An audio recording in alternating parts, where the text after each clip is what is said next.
السلام عليكم. في الفيديو ده حبيت ان انا اعمل مقارنة بسيطة ما بين الحياة في مصر والحياة في اندونيسيا. قبل ما نبدأ ما تنسوش الاشتراك في القناة وتفعيل زر الجرس ليصلكم كل جديد. الاندونيسيين مقتنعين ان كل العرب اغنياء، وده كلام غلط. المصريين معتقدين ان كل الستات في اندونيسيا مطيعين، وده كلام غلط. فكرة المصريين عن اندونيسيا ان هي دولة غنية كلها شواطئ واناناس. فكرة الاندونيسيين عن مصر ان هي دولة غنية جدا وان المصريين كلهم خريجين ازهر. الجواز في مصر محتاج مهر ومؤخر وشبكة وعفش وقايمة. الجواز في اندونيسيا محتاج اسدال صلاة ومصحف وسجادة. لازم الاول نعرف ان اندونيسيا بتتكون من 17,000 جزيرة. ركز كويس في الرقم 17,000 جزيرة. كل جزيرة تقريبا لها عادات وتقاليد معينة، وكل مدينة لها عادات وتقاليد معينة، وصعب جدا ان احنا نعرف جميع العادات والتقاليد بتاعة البلد، لان ما اعتقدش ان في حد زار كل مدن اندونيسيا. ده بيخلي العادات والتقاليد في اندونيسيا مختلفة تماما عن مصر. مصر ممكن ان احنا نقول ان هي دولة عربية اسلامية، انما اندونيسيا هي دولة اسلامية اسيوية جنوب شرق اسيوية اندونيسية.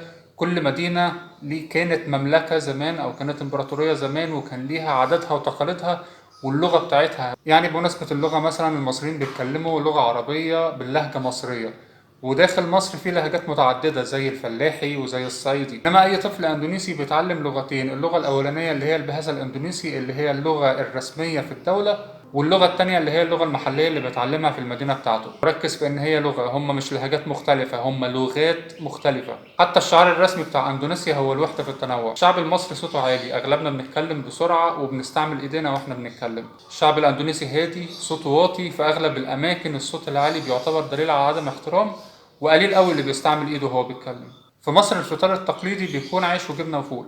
مشكله المصريين اللي جم هنا اندونيسيا ان هم ولا لاقيين عيش ولا لاقيين جبنه ولا لاقيين فول. الشعب الاندونيسي بياكل رز. المواطن الاندونيسي الطبيعي بيصحى من النوم الصبح ياكل رز. رز بقى ما تعدش: رز ابيض بالسمك بالفراخ بالجمبري، رز مقلي، رز بيعملوه زي المهلبيه، حتى بيعملوا من الرز حلويات. الحاجة الأساسية تانية في الأكل في أندونيسيا هي الشطة. أبسط أكلة هي شطة وبياكلوها بالفواكه. القاهرة مشهورة إن هي مدينة الألف مأذنة. أندونيسيا فيها حوالي 800 ألف مسجد، تقريبا كل 100 متر أنت بتلاقي مسجد. الشعب المصري مش بيحب يلتزم بالقوانين، أو مش بيحب إن هو يبقى متقيد، بيلتزم بالقوانين اللي هو مقتنع بيها. الشعب الأندونيسي بيحب إن هو يلتزم بالقوانين، سواء قوانين اللي من الحكومة أو القوانين الدينية. المرتبات في اندونيسيا قليله، ولكن المرتبات في مصر اقل. لكن بالرغم من كده تكلفه المعيشه في اندونيسيا تعتبر باقل من مصر. يعني ال1000 دولار تقدر تشتري بيهم حاجات في اندونيسيا، هتحتاج 2000 دولار عشان تشتريهم في مصر. مصر تعتبر سوق مفتوح، الاجانب ممكن ان هم يشتغلوا فيها بسهوله. اندونيسيا الاجانب ما ينفعش ان هم يشتغلوا فيها بسهوله، محتاجين عقد عمل، والشركه اللي هتعينهم لازم ان هي يكون معاها تصريح خاص لتشغيل الاجانب. مصر الجو فيها صيف وشتاء وربيع وخريف. اندونيسيا درجة الحرارة فيها ثابتة طول السنة، وهما موسمين: موسم جاف وموسم ممطر. في مصر أغلب الاعتماد على المواصلات العامة، سواء أتوبيس أو مترو أو قطر. اندونيسيا تقريبا كل مواطن لو ما عندوش عربية يبقى عنده السكوتر الخاص بيه. في مصر أي راجل كبير أنت ما تعرفوش ممكن إن أنت تقول له يا حاج.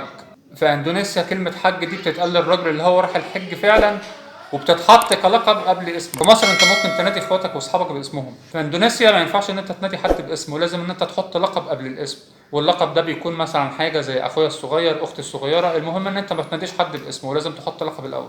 في اندونيسيا لو راجل كلم ست ما يعرفهاش دي ما فيهاش اي مشكله، ممكن ان هي ترد عليه عادي جدا. في مصر لو راجل كلم ستة ما يعرفهاش ممكن تكون دي بداية لمشكلة كبيرة جدا. لو في أي اختلافات أنا ما ذكرتهاش في الفيديو ده يا ريت تقولها لنا في التعليقات. الناس اللي ما اشتركتش في القناة تشترك، ونشوفكم في فيديو جديد إن شاء الله.